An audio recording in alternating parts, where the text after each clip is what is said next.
Welcome, friends. I'm going to start with my formal introduction. And if folks want to get something to write or draw on so that they're prepared for this practice, now is a good time to do that. And folks have asked if they can keep their cameras off. And I think that that's okay for this portion, especially as things are being explained. We often encourage folks to turn their cameras on if they're going to share. And I'll explain a little bit more about that in my introduction.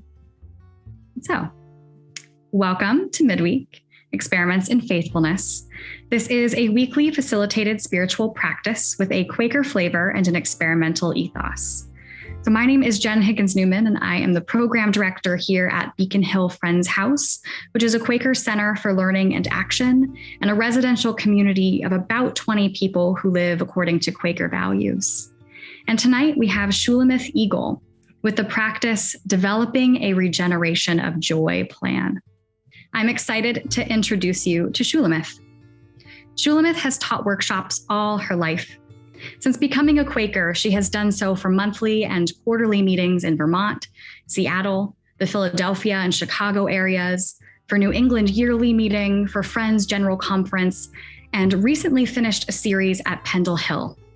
Shulamith is an interfaith spiritual director, and you can learn more about her at her website, feelingmuchbetter.org. And I'll drop a link to that in the chat momentarily. So again, welcome. We're happy that you've joined us, and Shulamith, it is all yours. So I'll say welcome also. Developing a rule of life has helped people for hundreds of years to get specific and serious about who they want to become and how they want to live.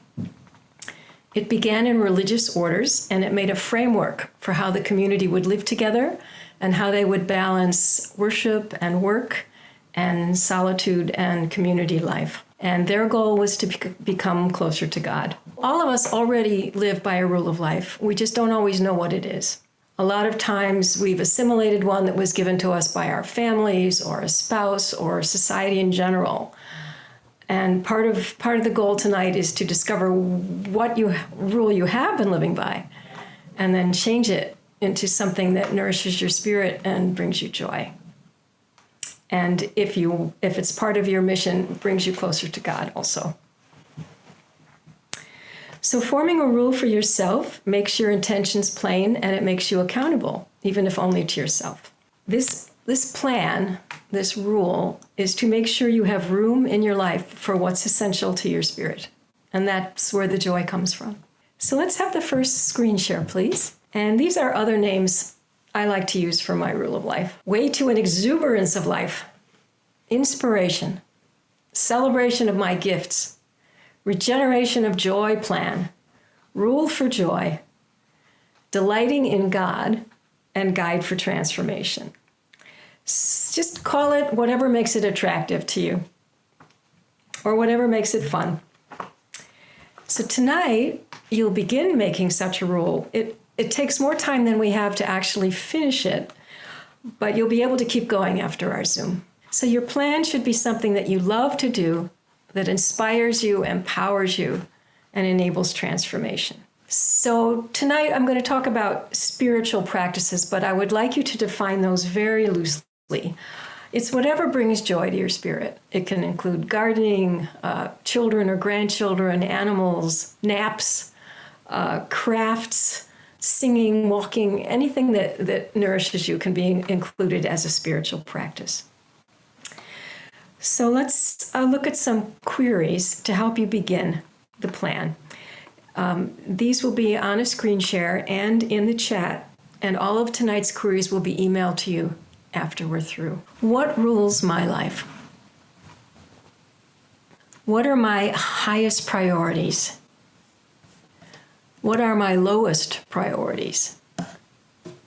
What nurtures my spirit and brings me joy? What do I love? Or you could rephrase that, what am I passionate about? Who do I want to become?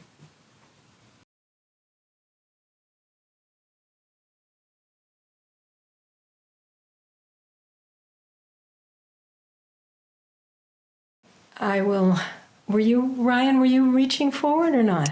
I just, because I had spoken the last time, but so I figured that wasn't necessarily me. But I guess one thing that I was thinking about in this process is there was a time where I was invited to speak to a bunch of first year seminary students as a person in their second or third year, I couldn't remember, to like say like, oh, this is how it's going, or this is what you should think about. These are the things you should do, those kinds of things. And somebody asked a question at the very end that has been ringing through my head that I answered wrong, I think. But they asked me, when you die, how do you want to be remembered? And the person that before me, I was like not ready for that question. It was really late. I just got off work. And I said, what the person before me said is like, I want to be remembered as a hard worker. So then I said, oh, me too. And I don't. So I think the opposite of that, and something that I've been trying to invite more into my life now, is like opportunities for rest as like a really deeply important thing. Like I've been anti-nap my entire life, and I've been napping a couple times. It's very challenging for me, but it's good. So. Thanks. Yeah, our culture is pretty severe about resting or doing nothing. Someone once told me a story that when her daughter was a toddler, the daughter was just sitting there. And finally she went up to her and said, "What are you doing?" And her daughter said, "I'm selfing." I thought that was good advice. All right, we're just about out of time. We're going to send you some queries to take home with you, which are how do you find out what's in your way, and how do you remove what's in your way, and what kind of help do you need? So we'll send those questions with you in the chat and in the email. And generally, once you put together a Regeneration of Joy plan or a rule of life, you have to remember to look at it. Because there's something called spiritual amnesia, where we do have some fabulous experience and then we forget about it a month later. So put it where you'll see it and move it around. And then generally, you look at it once a year. Is this serving me? Was I successful? Did I make progress? And you rewrite it or redraw it every year. There we are. It's been a pleasure. And I know Jennifer has some remarks to close us with. Thank you so much, Shulamith. I was noticing as I made my plan, for what it's worth, that I started writing all these different spiritual practices or things I might do. And that I think a question for me before then is, how do I have the spiritual discipline or the will or the feel self-empowered in order to do that selfing or other things? And so I'm going to be thinking about that for a while yet, on how do I create a spiritual practice to help me have the spiritual discipline to stay with my spiritual practices. But no, I thank you so much for inviting us into these deep questions, these questions that will continue to evoke us year after year. And as we continue through our lives in different seasons, I really appreciate this, Shulamith.